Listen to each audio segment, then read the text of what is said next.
Game time. Another game this week? Absolutely. All right. You know I love cards. What are we playing?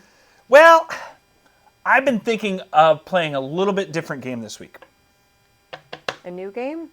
Not really a new game, a twist on an old game. So I've really been thinking a lot about the Game of War. Oh, and that's such a long game. I know it's a long game, but what I've been thinking about is we could play the Game of War.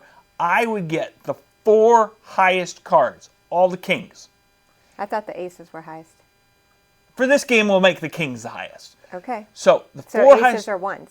aces are ones. Okay. So I'll get the 4 highest cards, being kings, and you'll get the rest of the cards, and we'll see if I can win. I don't know if that sounds fair. I think it sounds more than fair. I got the kings. But you'll have all the power. You'll have all the cards. All right. Well, you get it all set up, and I'll read the scripture for this week. So Jesus entered the temple courts, and while he was teaching, the chief priests and the elders of the people came to him. "By what authority are you doing these things?" they asked. "And who gave you this authority?" Jesus replied, "I will ask you one question if you answer me, and I will tell you by what authority I am doing these things." John's baptism, where did it come from? Was it from heaven or from men? Well, it's kind of like this, right?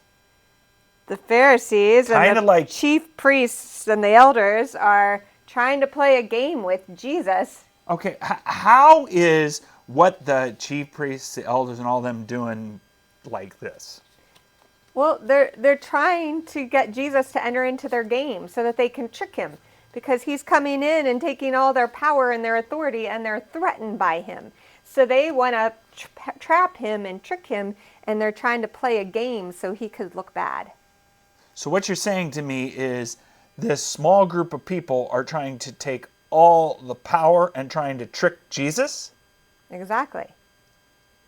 Well, yeah, I guess that is sort of like this game. Is if I took all 4 kings, you took all the rest of the cards, I would be trying to win a game against you when you have everything else. Right, to get more power, to look good.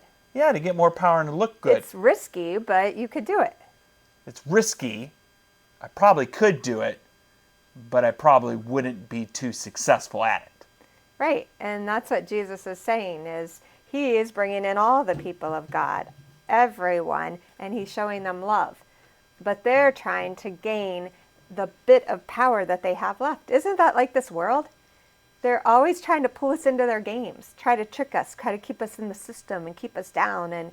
And really, I mean, Jesus tells us, why are we worried about that? Because we have all the authority through God's love and God's grace and God's mercy. And so we don't need to worry about any of that. Yeah, you're right. We don't need to worry about any of that. So maybe we don't need to play the game today. Well, maybe we don't need to play the game today, but maybe we need to remind people and invite people to come be part of that community that shows love to all. Right. Yeah, join us Sunday, where it's not about playing the game of life to get ahead. It's about coming and being loved for who you are and who God made you to be. Yes. Come, hear about God's love, God's grace, and God's presence in our lives, and we'll see you on Sunday. See you Sunday.